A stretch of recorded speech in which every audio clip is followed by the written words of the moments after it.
que je voudrais m'exprimer aujourd'hui pour dire que la période dans laquelle nous sommes est difficile pour tous, c'est vrai, mais elle est encore plus difficile pour les jeunes. Nous savons qu'en sortant des universités ou d'autres cursus, notre entrée dans la vie active va être semée d'embûches. On sait que le chômage nous frappe plus durement.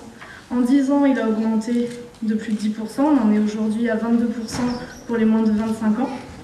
Donc c'est vrai que dans ces conditions, nous n'avons pas peur de l'avenir, bien sûr, mais nous avons surtout peur de ne pas en avoir.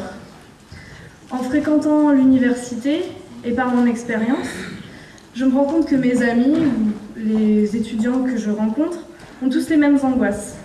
Alors même si bien souvent nous sommes de milieux sociaux différents, nous avons des idées différentes, ou même parfois nous disputons sur nos personnalités politiques préférées, au bout du compte, nous avons tous une force, c'est la volonté de s'en sortir et d'avoir un avenir pour notre société.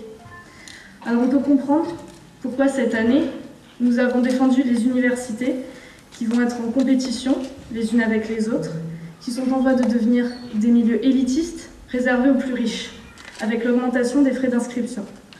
Alors nous parvenons encore, à notre niveau bien sûr, et malgré notre jeune âge, à nous mobiliser pour une cause, à nous unir et permettre que ces mélanges d'idées, d'intelligence, provenant de personnes aux vies et aux destins parfois totalement différents, puissent continuer à exister. Car ce sont aussi nos différences qui font notre richesse, nous permettent d'avancer et de construire tous ensemble la société de demain.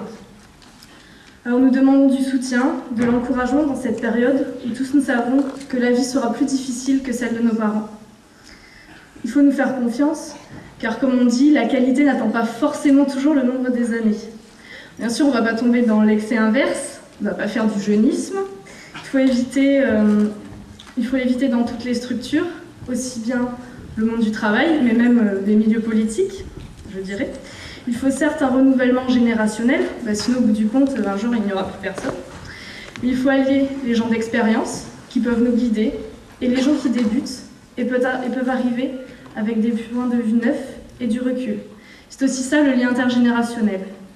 Donc c'est agréable de voir qu'aujourd'hui, à la fête de la rose, on se préoccupe toujours de notre avenir, on donne la parole à une jeune, à une femme, très gentille, que nous ne sommes pas délaissés, abandonnés, mais soutenus pour pouvoir aussi profiter de cette période de la vie qui est quand même pleine de plaisir.